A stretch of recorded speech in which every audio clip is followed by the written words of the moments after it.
So I cannot tell you how excited. So my Fridays are gonna be about fangirl Fridays because Love that. I am the fan of so many women that are just doing amazing things in the world today. And today we get to share a little bit of the world with one of my favorite women from my favorite place, San Angelo, Texas, Julie Schniers. Julie, thank you so much for being a part of this today.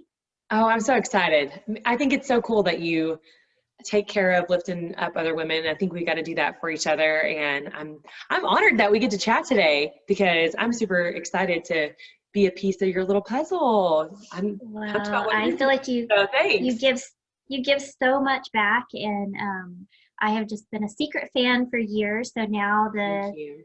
the word is out. It's not a secret anymore. I'm a fan, and You're the best. I think you are as beautiful inside as you are on the outside, and Well, you've thank proven you. that time and again. So I just want to share with the ladies or everybody that's watching. Julie has been an educator for how many years? 13. 13 13 years. years. Yeah. And recently had a chance to flip your opportunity and your focus, and now you're teaching others to do the same and the importance of flipping your focus. So let's talk a little bit about that, how it all happened, and just Yeah. what you're doing now. Okay, so how it happened is I'm in love with all things education. Coaching, I coach speech and debate at Central High School in San Angelo, so that's the 6A school there. Loved every second of it. Had some of the most incredible students come through that program. Had really neat faculty to get to work with and learn from. And all of those parts kind of just kept feeding into each other. And I guess a couple years ago, I had a couple students even point out, you're the one teacher that does this. Hey, this works because you do it like this. And those little pieces made me just kind of brainstorm. And then I had the opportunity to mentor a couple teachers in and out of the district. And I learned very quickly that not everybody sees things through the same lens that I do. So it made me ask some questions that about myself and about my strategies and about, what's different in my classroom. So in speech and debate world, there's about 15 different events, and it is all types. So, if I'm just like I think with one side of my brain, the other side is, missing some fires when we're looking at interp, which is acting, and then we're looking at speaking, and we're looking at debate. So to be a coach that's great at all of those events is just almost difficult to do. And I was really good at a lot of them, but not all of them. There were a couple of debate things that I just struggled with, and I learned, and I was able to see and watch, even though I was more talented in one area than another, my students were still across the board seeing success. And it really became very obvious that it was because of the kind of motivator and organizer that I was, and the relationships I was building with my students brought them to a different level. And I had a teacher that I spoke with a couple of years ago, which was kind of one of my jumping off points. And he stood up in a room and he said, "My job is to teach history. Building relationships is not my job." And I'm like, Ouch. oh, I don't think I totally respect this teacher. I just believe in my heart of hearts that he had lost focus. And it was kind of that moment that I realized he's not alone in seeing the perspective of, I have goals that I'm being asked to meet. And that's, of course, we've got STAR tests and we've got standards and we've got objectives and now we're dealing with COVID learning, right? Like we have all these things that we are having to check off of our to-do list every single day. So it's really hard for some of us to see that we need to focus first on relationship building. So in talking with some of my students, really and truly, some of my veteran students were the ones that were like, "What are you doing? You should be telling the world what you know and what you do." So here I am trying it out.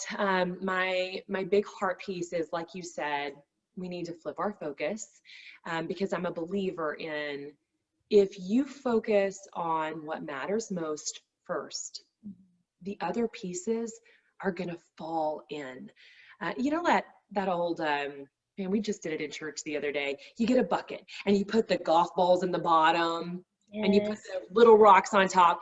It's the same idea. If you try to put the little rocks, the golf balls are not all going to fit. And you Right. have to put the big things in first. And relationships with our students have got to be the number one big thing. I think probably what launched me into, I just absolutely, it's time that I stop being an educator in the classroom and be an educator to everyone that could possibly need me, was when I started researching the mental health issues in the United States and the broken home issues in the US. And studies will show that 1 in 12 of our students have contemplated seriously or attempted suicide. And 1 in 10 have what you can call clinical depression, not, hey, I'm having a hard day, but they are clinically depressed or have been. 1 in 4 have anxiety. They say by college, 73% of our students have had one of the top 5 mental health issues, which are suicide, anxiety, addiction, eating disorder, depression. So that's a huge number. And then you start looking at broken homes, and those numbers are growing. That all of the studies that we compare 2010 to 2017, they doubled. You're looking at 15.73 million children live in a single mother home. 3.23 lived in a single father home as of 2019. So you're talking not like I'm not doing a good job because I'm a single mom, but more like I have one income, probably more than one kid. I'm busy, I'm struggling, and when that kid is depressed and they don't necessarily want to burden mom, or mom doesn't have time to see it, the likelihood of those kids needing somebody else is great. So when you're looking at mental health, broken homes, we are watching these things increase. It is true that educators are literally the front lines of this war zone. And Absolutely. Beautiful piece that can help build relationships and at least see what's happening. So I get to talk about the power of relationship building and how, they're going to want to learn history from you later, and they're going to pay more attention when you teach them history if they know that you care. Yeah, so that saying that people don't care what you know until they know that you care. And it's so been said, right? Like, that is something we've all heard. I mean, in the education world especially, it's been said over and over again. So then the question still is, why are we feeling that it's still a challenge in places? And I got to speak with some really cool business owners and groups of people that, go out into the workforce and work for themselves and just small business kind of things. Man, the same is true everywhere. If we know that that's truth, it's obviously still something that we're struggling with just a little bit because we're still talking about it. And we're still I was just thinking about that. Like how true is that for, you're talking about the single moms. Well, now these single moms are going into their place of business, struggling with the same things that their kids are struggling with. And it cross applies, right? Yeah. Same thing for clients. If I'm trying to ream in a client, I'm more worried about the sell than I am about that client and their needs, and I don't know their needs because we haven't built a relationship. You're not going to have as good of a sale, as much of a long-term relationship for future sales as you could if you could focus on relationships first. So it's just a mind shift. Yeah, absolutely. So how do you do that? Do you have any tips, any tricks? I don't want you to give away your whole bag of goodies because I know that it's amazing.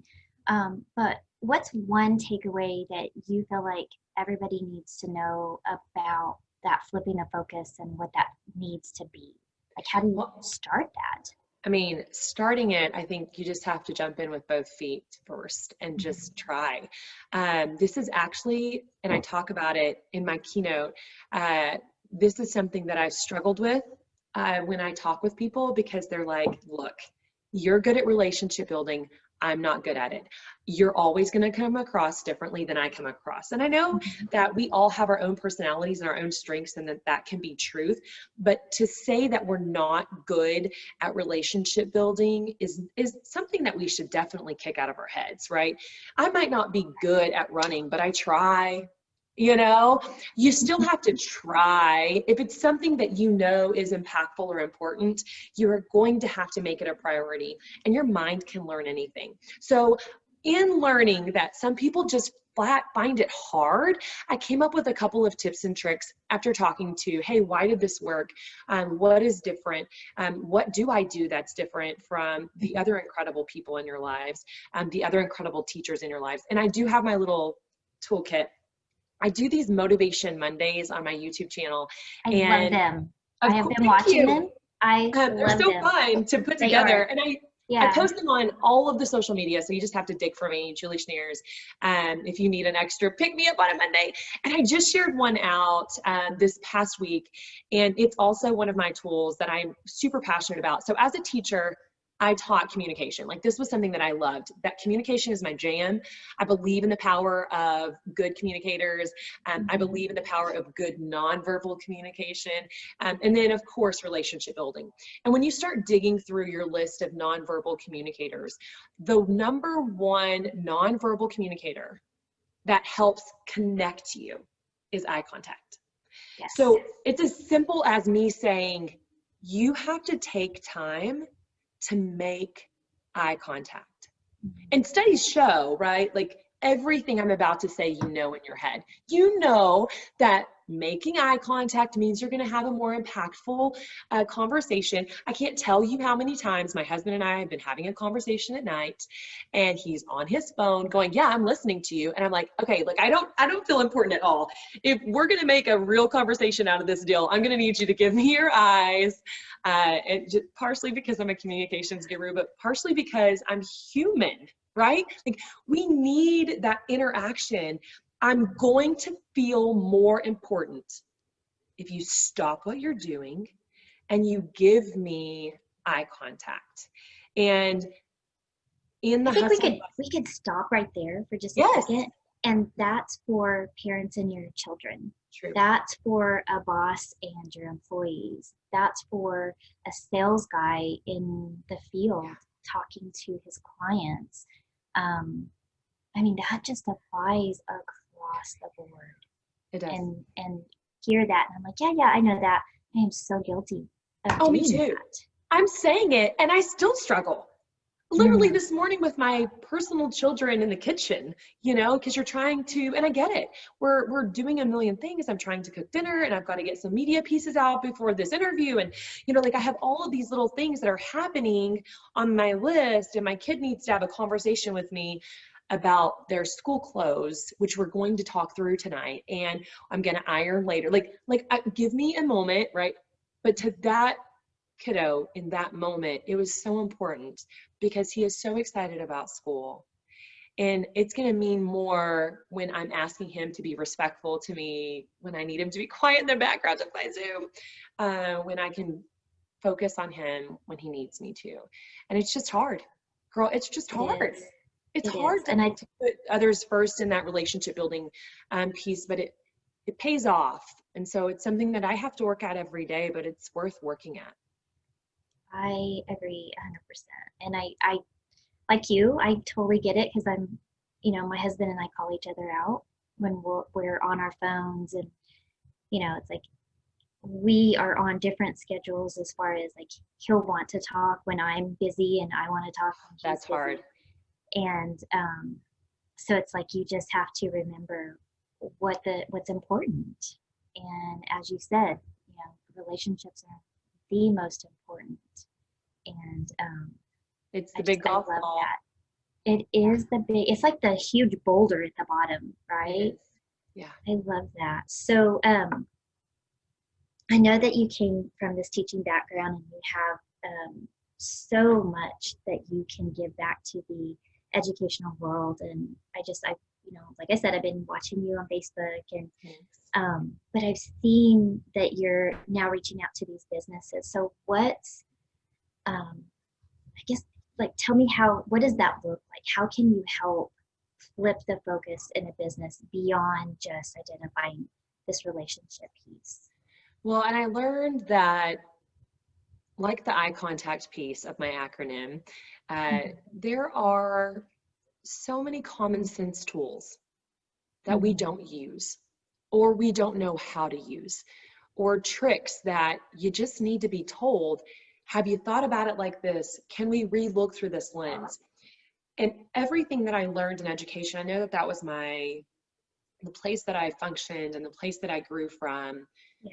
But I've been educating humans who are now in the workforce. So that workforce is seeing the same things that we're seeing in the classroom, especially when you're talking high school classroom.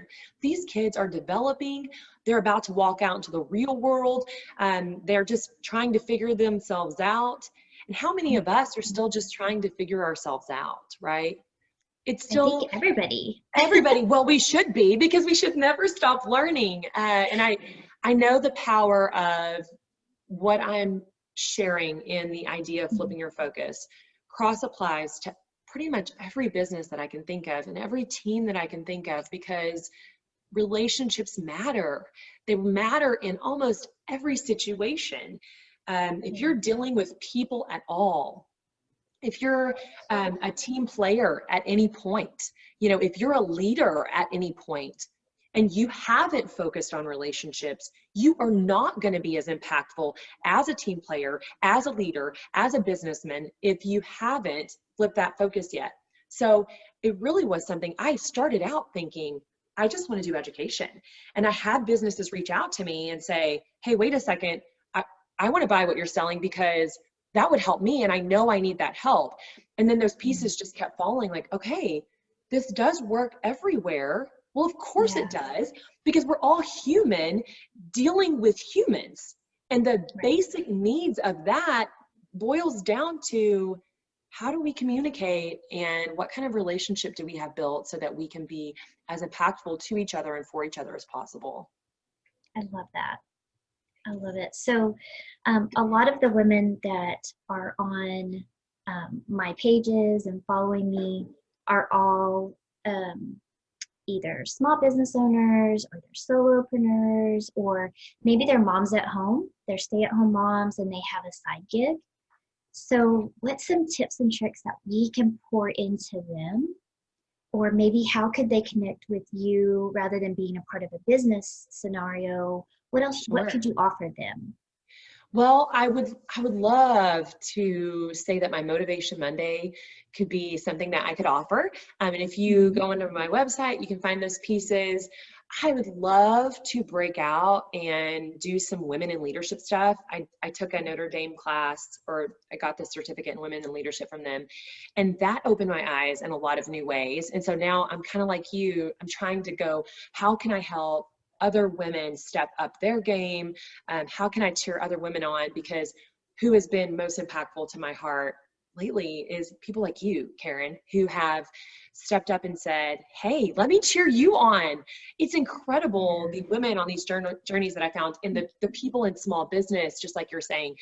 So I would love to be able to make some sort of webinar or something, but that's way in the works and still, something that I'm working the kinks out of. But my Motivation Monday, I've got a little blog that's in the same place that you can find if you go to my website. Those pieces I would like to hope are helpful. And then just every day cheering on. I post a little tip every day, and then I'm watching the use, and, just our interaction and supporting each other is something that I hope that we can give back to each other. I know we talked a little bit about eye contact, but I mean, the power of eye contact and basic communication with your kids if you're a stay-at-home mom, with, your employers if you're the boss, with your peers if you are, working with a group of people, is really powerful. Another thing that I would say, that I'm just a huge advocate for, is basic conversation. One of the things that I share in my toolbox is asking and answering questions. And I love sharing this example because in the audience, every single time there's these head nodders in the back. Like, I have a friend and she's super nice. Like, so nice that everything's always great. And she's positive and she's peppy and she never has anything bad to say. And she's always kind. And I would never complain to her and share my real struggles with her, because she's always peachy. And if she's always peachy, I don't want to give my gross, right? If she doesn't know what gross is, why am I going to share my gross with her? If she's never shared her gross with me, I'm not going to share my gross with her, or my challenges, or my stresses, right? Yeah, because maybe she can't relate. because maybe she can't relate, or maybe I would be embarrassed to, right? Oh yeah, Because right. What would she if think? you're right, like if you've never gone through anything bad, why would I give you my bad, my ugly, my nervousness, my stresses, my oh, I hope I'm good enough, right? If you don't share out your honest you're not going to get honesty back from other people. Yeah. That applies in the classroom, right? And that's something that I've had to fight with teachers. Like, if you don't ask and answer questions to your students, they're not going to ask and answer questions of you. And I'm not Right. saying share, all the bad parts and, things that we should definitely have our personal and professional life separate. I know that there's a balance and a line, but there's got to be a place that you're willing to say, hey, I want to share this about my day, or hey, I want to share this with you, so that people will feel like they have a street that they can drive on in communication with you. And Yeah. that applies to your kids. That applies to your boss. That applies to your employee that sits next to you every single day. If you share out, which is also why in all my posts, I'm really honest. Like, my blog that I put out this morning, I talked a little bit about running. I was running one morning, and I've been trying to run, and my treadmill caught on fire in my upstairs room, which meant that I'm no longer getting to run when it works for me. I'm running when the weather doesn't make me want to pass out, right? So I'm sharing on this blog, and I'm writing kind of what helped me realize that I'd been stuck in I've got to be better mode, because I'm listening to these I'm going to be better podcasts while I'm trying to be Yes. better running. And my time was awful, and I was frustrated because I hated it.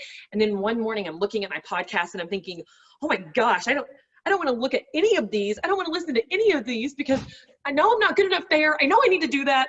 I'm not ready to deal with that, right? So I'm going down I'm my podcast, laughing because I get it. I'm so there.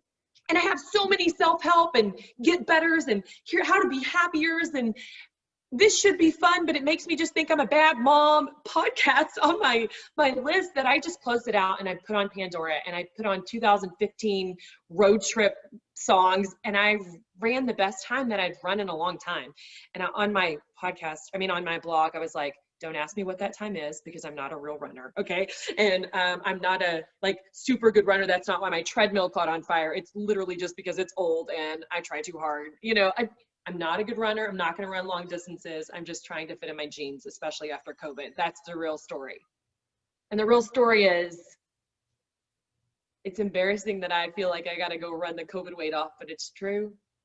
I hate that I'm struggling with self-help pieces, but it's me. And if I'm going to share that out, we're going to be able to have open conversations, because I'm willing. And I think you've got to be willing to ask and answer questions and just be real, whether it's with your students or your own children or the person that sits next to you at work. Communication 101, right? It's a two-way street. We forget that. Absolutely. Yeah, my son is. I'd love it. Aw. You want to peek in? I'm doing a live video. No? Okay. He's like, not now that you told me. Thanks, Mom, for pointing it out. That's right. So, I don't know. Can you see him? Oh, you can see him in the mirror. He's hiding. No, I think that's one of the things that drew me to you in the beginning is. That means a lot, since I'm putting the gross out there. Yeah, no, but you were transparent about the hard things. You were uplifting and encouraging for your students, and I love speaking. I coach on speaking as well for different things, for pageants. But as my journey has transitioned, my clients have transitioned as well, and I was always just drawn to you for many different reasons, but one of them was because you were always so uplifting and positive, but you were real. And I'm drawn to women that are authentic and transparent and supportive. And that's why it was so important for me to connect to you. I just felt drawn to you. Like, my listeners, my tribe needs to hear this message, because you're the best. You're the best for saying those sweet things and bringing me in. I appreciate you so much. They're so true, because we all make assumptions, right? That people don't we? that they have the perfect life, then they have this and they have that, when we're all just trying to do the best with what we can. Well, and you know what's And really hard about that is just recently, Karen, and you know, when I started putting myself out there past just my world of education, and branching out and doing the speaking thing, I felt like the most vulnerable I've ever felt ever. And I did pageants back in the day. So there's a lot of vulnerability in getting in a two-piece swimsuit and walking on the stage. Like, I get vulnerability. But I really struggled with, okay, I'm going to do this thing that I think can be good. And I'm going to pray that it's good enough. And I'm going to pray that people don't think I'm stupid and crazy. mm-hmm. And there are people, one in particular, there was one lady who said some really awful things because she thinks that it's stupid I'm trying to be a speaker. And she told me that. She was like, I don't think I'll ever need your help. Okay, that's fine. You know, you're going to encounter people who might be struggling on their own, and those pieces are going to fall. And so even when you're being authentic, there is this chance that people are going to see what you pray they don't see, or think what you pray they don't think. But the message, I think, is that you just have to keep powering through, or that's what I'm telling myself, because that brought me down, man. It's like, man, I expected people to be mean like someday, but not somebody that I knew, loved, and respected. I just did not even see it coming. So I'm learning to, you know, you just got to be true to you. Yes. You got to put your heart into what you're doing, and you got to not look back, and you got to not look at the people who are sitting beside you, you know, looking at you like you're crazy. You got to just stick with the group that's cheering you on, the Karens in the world that are going to be real with you and authentic in a sweet way. But man, doesn't that just happen? Like, it's just life. Authentic sometimes gets you a kick in the pants. That's not a good one. Yeah, because when you almost like you're burying your soul, and making it very, very vulnerable and open to the critic. You have your inner critic that we all know is there, that voice that's telling you so loud. And then you have people that confirm what your inner voice is telling you, and that's when it's really the most painful. But I just have to, for me, I stay focused on my why. And if my why is bigger than the pain, I'm able to keep going. And so That's beautiful. Intentionally surrounding myself with people that support my why. And that's to just leave an impact, empower, encourage, support other women. And by that, I was like, okay, I need to walk that out. And that's why I started these Friday interviews and my Fangirl Fridays, because I want to support other women, give them a platform, give them their encouragement, and not just say that I'm doing it, but walk it out and do it. And so, props to you. Yes. Thank you. I just, I want to give back. And when I give back, I get so much in return. But yeah, you're right. Like, just being that vulnerable and putting yourself out there, you're just sometimes going to hit. Yeah. You're just kind of waiting for the backlash. And it is very often the people that you know and trust that say things because they feel comfortable enough to say them. And it's the strangers that you end up helping and forming these crazy relationships with. But with the internet now, it's amazing. We can connect with people around the world. And I love it. I mean, the good and the bad, they all exist in this beautiful World Wide Web. But, you know, no matter, I'm with you on the find your why, stick to your why, and keep being your authentic self. And I think even with, you know, I talked about the communication piece of it, the ask and answer questions, and how important that is. It can even happen in those moments, right? Like, being authentic and being open and willing and vulnerable to ask and answer questions to build a relationship, that can still end up having backfire. But it links down to, is the backfire going to be more impactful, or is the relationships built going to be more impactful? And 9 times out of 10, just like you and I mean, the amount of naysayers and the amount of this is what we needed, how incredible, they're not going to balance. So we can't let those little bitty naysayers or those little bitty backfires, those little bitty worries about a backfire, worries that when I am vulnerable with you, when I am communicating with you, you might not like what I say, because it's going to not compare to what could be possible. So just focusing on what could be possible and being vulnerable, what could be possible and being authentic. What could be possible in building relationships through those asking and answering questions. Love it. Just more impactful. You got to see all the good. It's hard sometimes, but you got to. Yeah, love it, love it. Yeah.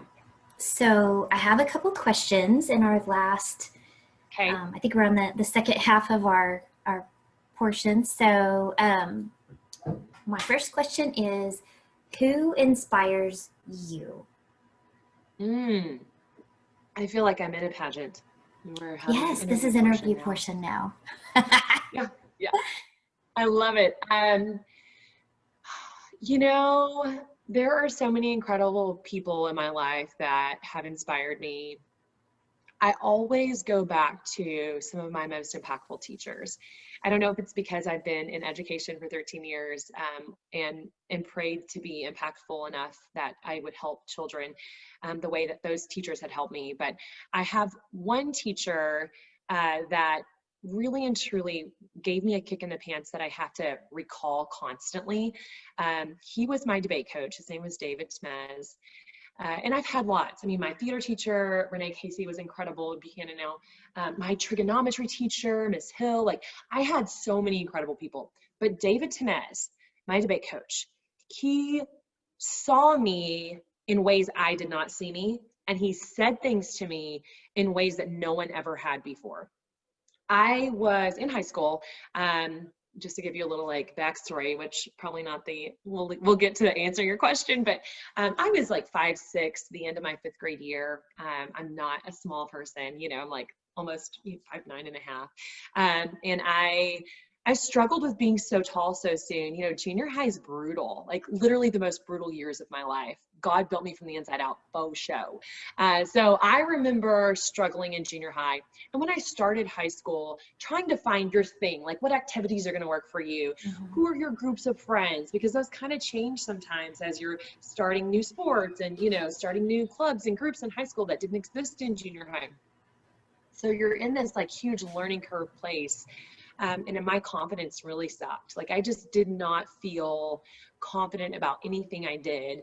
I wasn't confident in myself, in the way that I looked because I was so tall, in the way that I was able to do things because there were teams that I didn't make when I started trying things out in high school. And I just struggled. But I remember him in speech and debate pushing me in the most incredible way. And he would be the very first person to say, "You're incredible, so stop that," you know? And I'm like, oh, okay, he thinks that. And he was so brutally honest, which is really how I coached. He was so brutally honest that I thought, he must be serious. And if he's serious, then why am I not seeing that, right? And so it made me at least step up my game when I had to. And then he would always say, "Look, if you don't know what you're doing, you better act like you do because you're not going to embarrass us." And I'm like, and it sounds so brutal, but those moments were what made me go, okay, he believes in me enough to bring me on this trip, to let me compete. He's told me that I'm good. And now he's saying, if I'm going to fall apart, I better at least pretend that I'm not. So those pieces kind of just helped me fight through my confidence in the strangest way. And so when I'm thinking through who has really inspired me, he's this voice in my head that says, when I'm falling apart, suck it up because you are good enough. And you need to stop telling yourself that you're not, because that's just how he was with me. And there are so many beautiful people in my life that were like, "You're so great, it's gonna be fine." But that didn't work for me. And this person who was in my face saying, you are more beautiful and talented than you know. So act the part. I love that. It really helped me. So he inspires me. He passed away. Oh. I know he passed away a few years ago. But man, he really was just a great kick in the pants. Awesome. We all need that one person or multiple people. Yeah. So my next question is, who are you following on social media now? Like, Oh my gosh, that's such a hard question because I've become this like social media junkie. I wasn't on anything but Facebook in my personal life until all of this started rolling, right? And so now I'm on LinkedIn and Twitter and Instagram, and I had to learn all the, I'm still learning. There's so much. And I've had teams say, oh, well, we look at Instagram, and schools say, hey, we're on Twitter. And then businesses are like, oh, are you on LinkedIn? So I knew I had to come up with all the platforms. So I'm on all of these platforms just digging for who do I align with, and people who follow me that I find me that, oh, well, I like what you're doing too. I follow a lot of education people. I follow a lot of leadership people. There are so many. My favorites, just to throw it out there, they're just not traditional. I mean, they're traditional. They're not spunky and new. Brene Brown. Love her. Her, God, she's incredible. Everything shame and vulnerability like speaks straight to my heart. Which, as vulnerable as I've been with all of you today, you probably are like, yeah, of course she's Brene Brown material. And then Mel Robbins, I love her. She did the 5-second method. She's just she's kind of like David Temez, man. She's a kick in the pants, and stop sucking at this and just do it. And I just love that because I think I speak to that personality, just the bold, blunt, real. Yeah. I love this 5-second rule, like 5, 4, 3, 2, 1, just do it. Just do it. I don't always just do it, but it's beautiful. Like literally this morning when I'm like, okay, I'm going to get up and run. I don't know. It definitely took me longer than 5 seconds. Yeah. So she, I listened to her audiobook when I was traveling, and it's her little message of that's how she got out of bed every day instead of just laying there hitting snooze. Yes. That is like Mel Robbins is in my head every morning when I wake up and want to hit the alarm again. It's like, no, 5, 4, 3, 2, 1, just get up. Yeah. So thank you, Mel Robbins. If you ever hear this, changed my morning routine. Yeah, we love you both. Brene Brown and Mel Robbins. All things wonderful. All things wonderful. Highly, highly recommend both of those ladies.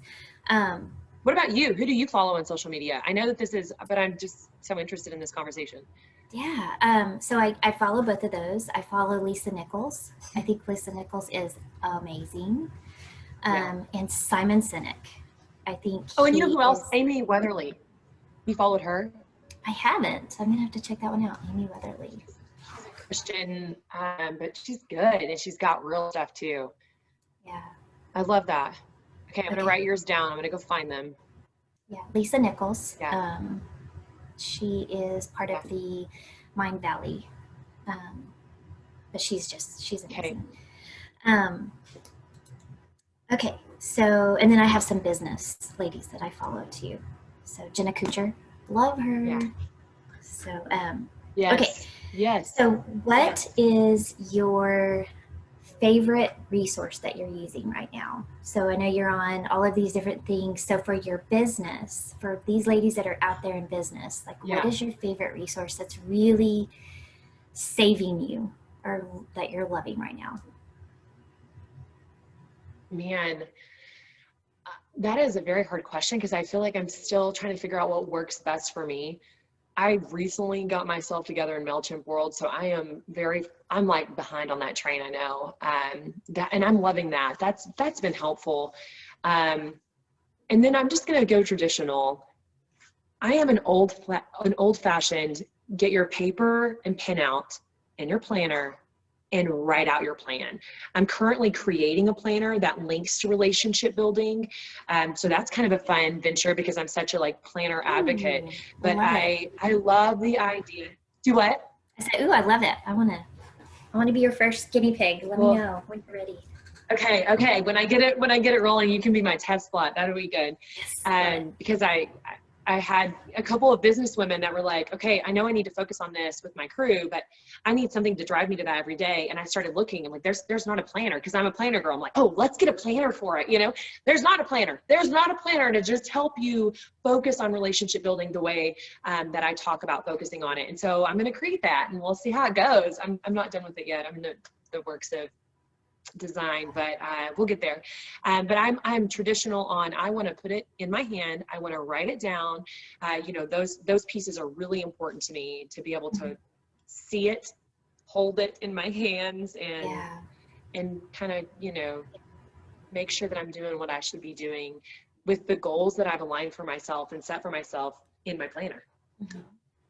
So what type of learner are you? My kid is walking in now. Hey! Oh, hands-on all the way. Like hands-on. So does that make you a kinesthetic learner? Is that it? Yes. I need to hold it in my hands, and do it. Even my husband will, you know, when I'm trying to deal with technology, I'm like, I don't know. He's like, well, let me show you. Let me just do it. No, I want to hold it in my hands.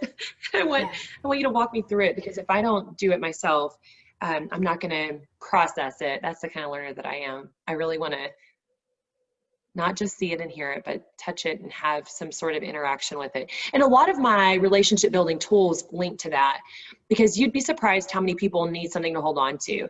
And really, in a world like today, when we are so text and email, online savvy, there's a beautiful gift in having something to hold in your hands. And there's a beautiful gift in being able to Joe to get off. Sorry. No, that's okay. I thought it was on me. My sons are, everybody's homeschooling here, and when they're not in school, now they're on videos and games, and I think it's slowing down our webinar, our video. So I'm like, I thought I had muted. I'm so sorry, people. Sorry. No. I'm yelling at my husband who's walking up the steps too. I mean, isn't that just like true story for all of us right now? Has been. I mean, since March. We start school tomorrow, and if we do not get to stay in school for a little while, you're going to find me in the corner crying, because working at home and being, you know, janitor, cafeteria worker, counselor, principal, both teaching kinder and third and high school you know, that was too much. And I can't, I'm not that talented. Power to the homeschool moms. Power to stay-at-home moms. To those of you having to actually work virtually, I'm just like, can I get in my office any sooner? Yeah. I am with you. I think so many of us are right there, and having these conversations daily. I see it, you know, on the women's groups that I'm on, you know, cracks me up. I saw on the first day here, because it was all virtual, everybody was getting kicked off, couldn't get logged in. It was 9. We started at 9. At 9:30, they were like, is it too early to start day drinking? Yeah, no, preach. I mean, I did that during March and April so many times. Be like, what time is it? Oh my God, it's 1. And I had a friend say, she said, we don't call that day drinking. We call that mimosa time. It's like, oh. If I drink a mimosa every day, though, how much COVID weight are we going to have to run off? Let's be very real about that. Because I am, again, not a great runner. I know it's in the nutrition for everybody who's going to be like, make sure you're eating good. I'm trying. I know. But day drinking is real. Ladies, we are all right there together, and just holding hands to get through this. So my final question is, what book are you reading right now? Oh my gosh. You're going to just, Brene Brown's Daring Greatly. That is what I am reading right now. I mean, I thought I was Brene. And you know what I'm so bad about this during COVID? I bought every book that came across my feed that I thought could grow me or is interesting, or just like a good read. I love making time to read. I have not been making time to read. It's COVID world. Like, you would think I had all these books read, but it turns out when you are a full-time mom and your husband is a farmer, so that means you're kind of a single mom, and you know, you're teaching and all the parts. Like, I just didn't have time to read. So I've bought this huge list of books. One book though that I also loved was Story Brand. If you haven't read Story Brand and you're trying to market yourself, that is a game changer. You definitely need to do that. I'm still working through pieces of that. But everything that he puts out is incredible. He's one that I followed. Who wrote that? Donald Miller. Donald Miller, yes. But Story Brand is something that I love, and Mhm. I am still reading on that one too. So those are the two that I'm reading and working through. And then I have this huge list of to-do reads that I haven't read yet.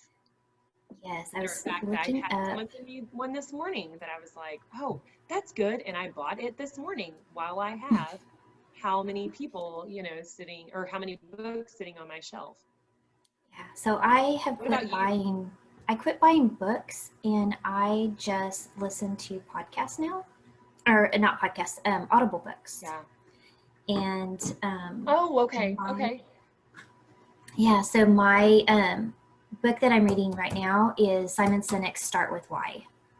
I just started it, and I love So I podcasts. need to I put love, that on I'll put that on my list for, yes, yes, because why is at the center of what motivates us.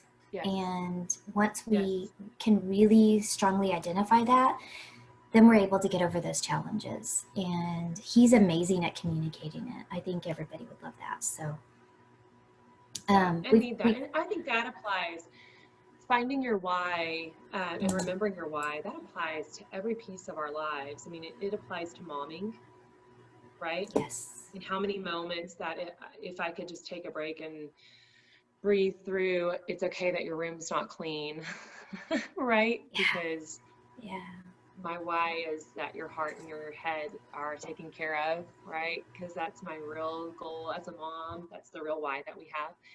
Yeah, it absolutely. applies. I need to dig into that everywhere. I love that. I love it. So we've got a few minutes left. What is something that you want people to know and remember about you? Mm. That even if we never get to actually work together one-on-one or with a team, if I never get to be in a room with you, please think through the power of relationship building and make it a priority in your life with whoever it is that's in your path, because flipping our focus to what matters most is going to pay off in ways that could change your whole corner of the world. And if we changed your corner of the world and I changed my corner of the world, what could pieces of our world look like and function differently because we cared most about the big boulder, right, in the bottom Yeah. of that jar instead of the little pieces. And that's the tie that really binds, no matter who I'm speaking to. We all have little pieces that we let take up our focus when our focus needs to be the big boulder, and linking to relationship building and why your heart is where it is and why your heart should focus on that person in front of you instead of the task that you see through that person or the task that you feel you're supposed to accomplish with this person, is going to make you a more impactful, memorable, helpful to the whole wide world person. And I love Yes. that being our goal. It's my goal. I'm still working through it every day. And I think that's what makes us all great, is that we're never all going to be professionals at this piece, but it's that we choose every single day to work through it, work towards it, and flip our focus. Yeah. Yes. This is why I love you. This is it. Well, So, man, I love you. And I am so thankful that we have you and that you've got this group of women to kind of link into and that we can support each other on these Fan Fridays. So thank you so much for taking time thank to you. visit So, with me. It was thank you fun. for taking time to visit with me. And where can people find you? So, Okay. give us your social Yes. handles, your website, and I'll put it Yes. in the Okay. comments, of course. But Yeah. where can they find you? Yeah, julieschniers.com is my website. And I'm still trying to make changes to that because I know there's pieces of it that need to be fixed. But in that, it talks about my keynoting, it talks about my consulting. I love doing workshops. I mean, the teacher in me will never go away. So being able to facilitate workshops or group teamwork stuff is good. And then I've got a little Motivate place. And if you click on the Motivate tab, it links to my Motivation Monday videos. It links to my blog. On the bottom, in the motivation, there's so many places that I'm on Facebook, and you can click on those if you go to julieschniers.com.